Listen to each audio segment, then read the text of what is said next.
అందరికీ నమస్కారం. ఈ మధ్య కాలంలో అనేకమైనటువంటి బాధాకరమైనటువంటి వార్తలు చూసిన నేపథ్యంలో మీ అందరితో నేను మాట్లాడాలనుకున్నాను. ప్రభుత్వం ముందు కొన్ని డిమాండ్స్ పెట్టాలనుకున్నాను. ప్రధానంగా స్వర్ణకార వృత్తిలో ఉన్నటువంటి అనేక మంది ఆత్మహత్యలకు సంబంధించినటువంటి అంశాలు ఈ మధ్య పత్రికలలో, టీవీ ఛానల్లో చూసి చాలా బాధపడుతూ వచ్చాము. వాస్తవానికి విశ్వకర్మలందరూ వారి చేతి వృత్తులన్నీ కూడా తెలంగాణకే కాదు యావత్ భారతదేశానికి ఊపిరిపోసినటువంటి వృత్తి పనులు ఇవన్నీ కూడా. అవన్నీ నెమ్మదిగా కార్పొరేట్ సంస్థలు వచ్చిన తర్వాత మరి మరుగున పడుతూ వచ్చినటువంటి విషయం మనందరం కూడా గమనిస్తున్నాము. కానీ మన భారతదేశంలో బంగారానికి ఉండేటటువంటి ప్రాధాన్యత, నగలకు ఉండేటటువంటి పవిత్రత, వీటితోని స్వర్ణకార వృత్తిలోకి కేవలం స్వర్ణకారులే కాకుండా గౌడ్స్ కావచ్చు, వైశ్యాస్ కావచ్చు, అనేకమైన ఇతరులు కూడా వచ్చి చాలా చోట్ల బంగారు షాపులు పెట్టుకోవడము, నగలకు సంబంధించిన వ్యాపారాలు చేయడాన్ని మనం చూస్తూ వస్తున్నాము. అయితే పెద్ద పెద్ద సంస్థలు, మలబార్ లాంటి సంస్థలు, ఇంకోటి పెద్ద పెద్ద సంస్థలు వచ్చినటువంటి నేపథ్యంలో, రెడీమేడ్ షాపులు వచ్చినటువంటి నేపథ్యంలో స్వర్ణకారులకు వారి జీవనము నడవడమే ఇబ్బందిగా జరుగుతున్నటువంటి పరిస్థితిని కూడా మనం గమనిస్తున్నాం. అయినా ఒక మహిళగా ఒక మెట్టెలు చేయించాలన్నా, ఒక మంగళసూత్రం చేయించాలన్నా మనం ఇప్పటికి కూడా స్వర్ణకారుల దగ్గరికే పోతాం తప్పితే బంగారం షాపుకి పోయి కొనుక్కోవాలని అనుకోము. కాబట్టి ఇంత పవిత్రమైనటువంటి వృత్తి, ఆ వృత్తి చేసేటటువంటి వారందరినీ, వారి కుటుంబాలని కాపాడుకోవాల్సినటువంటి బాధ్యత మనందరి మీద కూడా ఉన్నది.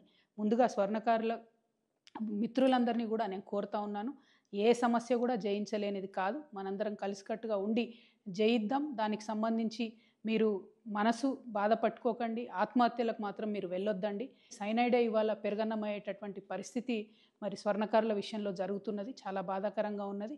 మీ అందరినీ నేను రిక్వెస్ట్ చేస్తూ ఉన్నాను. నేను ఎంపీగా ఉన్నప్పుడు మా నిజామాబాద్ జిల్లాలో ఈ యాక్ట్ 411 ఏదైతే ఉందో అది పెట్టకుండా దొంగ బంగారం కేసులో ఈ స్వర్ణకార వృత్తులు చేసేటటువంటి వాళ్ళను పోలీసులు ఇబ్బంది పెట్టకుండా నా వంతు ప్రయత్నం నేను ఆనాడు చేయడం జరిగింది. కానీ ఇవాళ ఇది రాష్ట్ర వ్యాప్తంగా చాలా పెద్ద ఎత్తున జరుగుతున్నది. ఈవెన్ ఏపీ, తెలంగాణ 2 రాష్ట్రాల్లో కూడా చాలా పెద్ద ఎత్తున ఈ సమస్య ఉన్నది. ఈ సమస్య పరిష్కారం అయ్యే విధంగా నేను ఇవాళ ఒక ఎమ్మెల్సీగా ఉన్న ఒక బాధ్యతాయుతమైనటువంటి సంస్థ జాగృతి నడుపుతున్నటువంటి వ్యక్తిగా, బీసీ ఉద్యమంలో మరి పోరాటం చేస్తున్నటువంటి ఒక వ్యక్తిగా మీ అందరికీ నేను అండగా ఈ యాక్ట్ 411 సవరించేంత వరకు కూడా పోరాటం చేస్తానని ఈ సందర్భంగా మీ అందరికీ తెలియజేస్తూ ఉన్నాను. మీరు మానసికంగా ధైర్యంగా ఉండండి.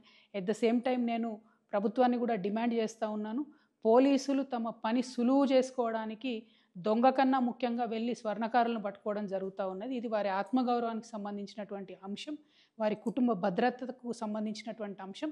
కాబట్టి పోలీసు వాళ్ళు చాలా సున్నితంగా ఈ వ్యవహారాన్ని డీల్ చేయాలని చెప్పి కూడా నేను కోరుతా ఉన్నాను. ఎట్ ద సేమ్ టైం మనం అభివృద్ధి కోసం కూడా చాలా ప్రయత్నం చేయాలి.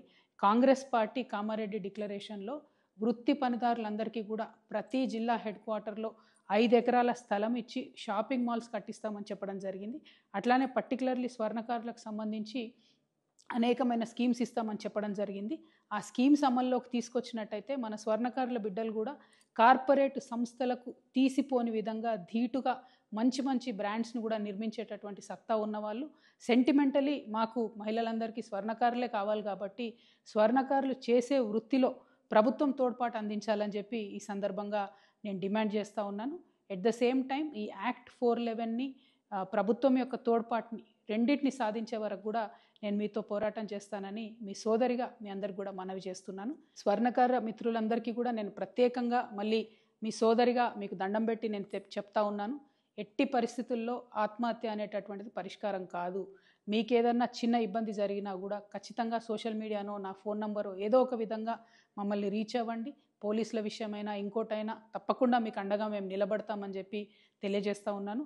చాలామంది నకిలీ పోలీసుల వేషంలో కూడా ఈ మధ్య మిమ్మల్ని మోసం చేసి భయపెట్టే ప్రయత్నం చేస్తూ ఉన్నారు. అటువంటి ట్రిక్స్కి పడిపోకుండా దయచేసి ఇమీడియట్గా పోలీసులకు కంప్లైంట్ చేయండి, లేదా దగ్గర ఉన్నటువంటి నాయకులను అప్రోచ్ అవ్వండి.